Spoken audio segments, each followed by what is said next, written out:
Well, guys, what a season we just had. We won League One and we got through to the quarterfinals of the FA Cup, which I think is just a massive achievement for where we are as a club, stature-wise. So, yeah, really, really good season. But now we've got to push on. We're in the Championship next season. We're on the cusp of being able to make it to the Premiership. We've got to level up our squad one more time. With a bit of luck, we can go back-to-back again after a little of a stumble in League One. So we've got to have a look at our end-of-season review and get some really good transfers done in the summer transfer window. So let's go have a look.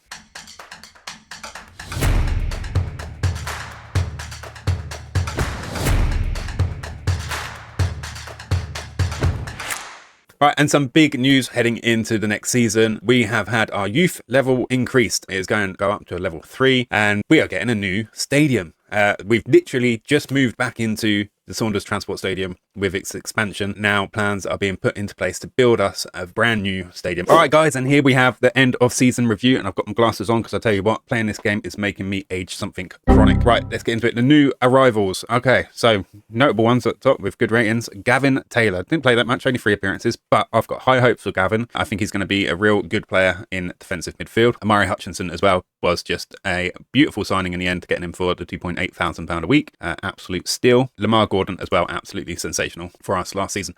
But our newbie of the season, I guess, is Tyreek Backinson. Wouldn't have been my vote, if I'm honest. You know, who am I to complain? He's in at 1.4 thousand, so, you know, maybe it's like value for money or something like that. Moments to remember for the season was biggest win was a 5-0 win against Salford, and then match to remember was 2-1 win against Swansea, and then goal of the season was Rodrigo Duarte's 25th minute lovely goal from 24 metres out, and I think I remember that one as well. Just whizzed in, no height on it, just a long surface. Oof. Right, the finances are looking like so. Sponsorships need to improve big time. Now we're, you know, on the cusp of being in the top league. Broadcast revenue was, I don't know, a little bit down, but pretty much the same. Corporate and hospitality is almost doubled. Competition prize money, I mean, going through to the quarterfinals of the FA Cup gained us over 600,000 compared to 90,000 from the season before. And the match day commercial and retail is up by 150,000-ish. And how they lined up for the season, well, it was Herrick and pretty much was in most of the season. Elijah Morgan left back, Charlie Olsen, Taylor Ferran, and Jordan Gabriel in defence. Dean Hoy in defensive midfield as a deep line playmaker. Amari Hutchinson on the left, Duarte in the middle, and Gordon out on the right, Harrison and Richards up front. Right, I got a manager of the month, whoopie-doo. Fans player of the season was Charlie Olsen. Young player of the season is Sinan Kea, and then the signing of the season was Backinson. And yeah, history in the making, highest finish, obviously, and our lovely, lovely tapestry. And I get another award. I have won the League One manager of the season. Farnborough players named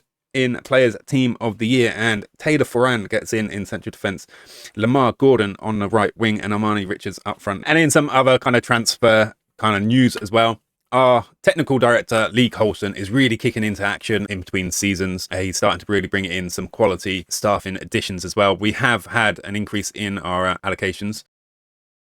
All right, guys, it has been a long, difficult, and mostly frustrating transfer window so far. At the start of this transfer window, I was really excited. I was like, finally, we're in Championship. I'm going to be able to start getting the sort of players I want to get. Problem is, now we're in the Championship, the sort of players I want to get want 20-odd thousand pounds. That's 20% of my wage budget. I'd only be able to afford 5 players. Do you think I could get away with putting out a 5-a-side team? Maybe? I don't think so. You know, I've got to follow the rules, so it hasn't exactly worked out the way I wanted it to. All our friendlies are played now. We've got 7 days until the start of the season kicks off, so I thought with a week to go, I'll quickly come in and I'll update you on what has happened so far. Let's have a look at some of the players we got in. We got in this young lad, Leo Frey. He's a young goalkeeper, 19 years old. He's got the most potential out of all our keepers, but obviously he's just come in as breakthrough prospect. So hopefully this little French lad will grow into our future #1 goalkeeper with a little bit of luck. Jonathan Vernon, he's another youngster, again, stuck with potential, but he's got potential.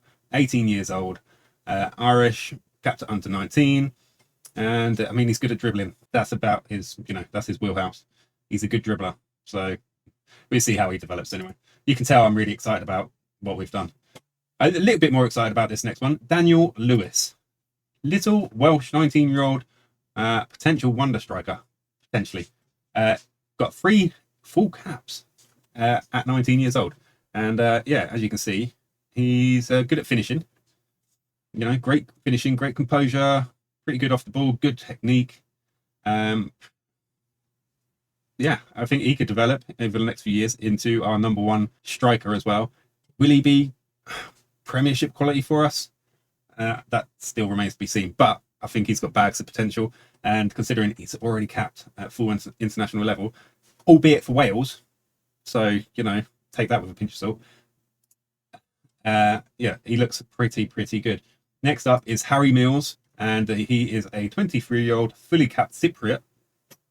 And he's come in basically to replace our captain, Elijah Morgan. Harry Mills, anyway, he's currently 2-star, potential 4-star. Can play all the way up the left, but he is going to be basically operating as a wing back, attacking wing back. He's got good dribbling, good crossing, and he's still got potential to grow into that role. So that is Harry Mills in.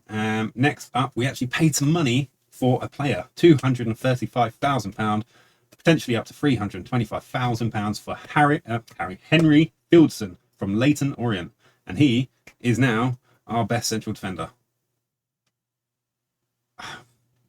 I did have someone else in who I was a lot more excited about. They just wanted to rob us blind. So yeah, this guy's in on 2.9k a week, which is pretty reasonable at this level. He has made the jump up from League 2, I think, Leyton Orient we're in. But he is basically, he's as good as Tasman Rogers in slightly different ways. But yeah, I mean, Tasman Rogers still in 20 years old. He's still got bags potential to grow into a really dominant central defender as well.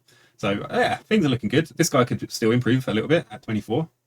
So yeah, he's all right. Had to spend a little bit of money on him because the other guys I was excited about just wanted so much money. Who else we got? We got Greg Smith. He's another youngster.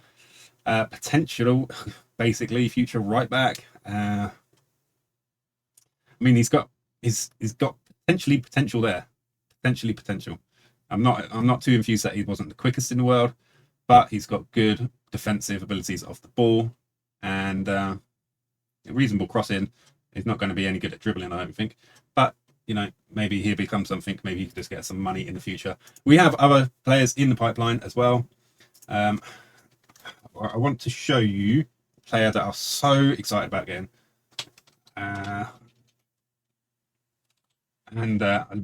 We nearly had him.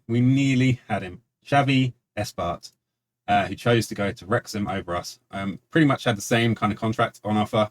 They're in the league below. He fancied them. He thought they got a stronger squad than us.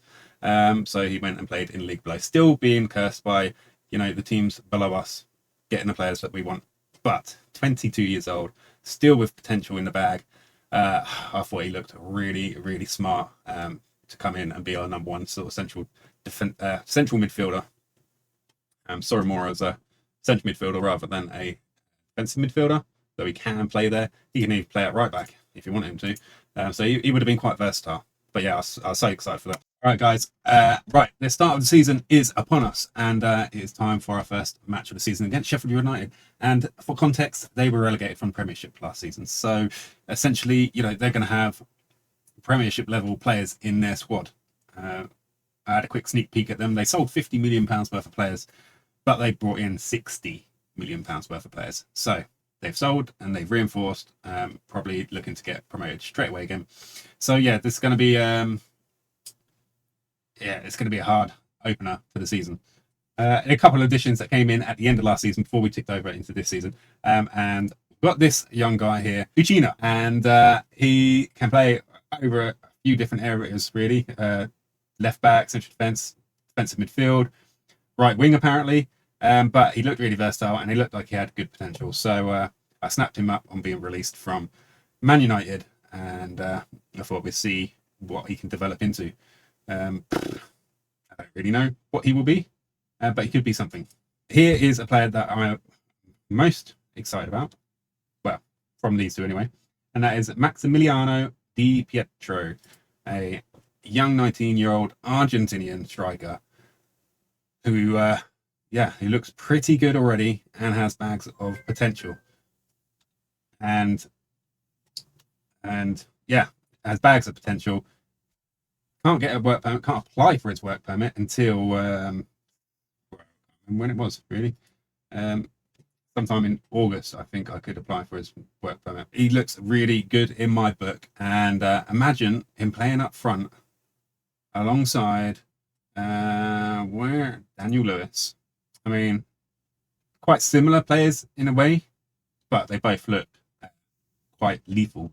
Just gonna have to hope that what we got is good enough. Obviously the window's not shut yet, we've still got about another month to go in the transfer window, but the season's about to start. So obviously as we move forwards, I will let you know of any additions we get. But yeah, at the moment it's just too hard. Players that I deem good enough for first team, I just want too much money and I cannot afford it. Can he afford it? Let's just have a look as well just before we log off. Go to the stats, team details, and just have a look where we can't actually see it until the season kicks off properly. All right, that's fine.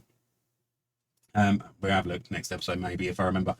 But I know for a fact our wage budget is going to be minuscule even compared to the next team above us. So anyway, that's us ready for the season. Well, not ready for the season. We've got to start the season regardless of whether we're ready or not. So yeah, we'll see how that goes. If you've enjoyed that today, please leave us a like and comment in the comments below. And if you're watching and you've not subscribed, please hit that subscribe button. As for now, I hope you have a brilliant rest of your day and I will see you again in the next one. See ya.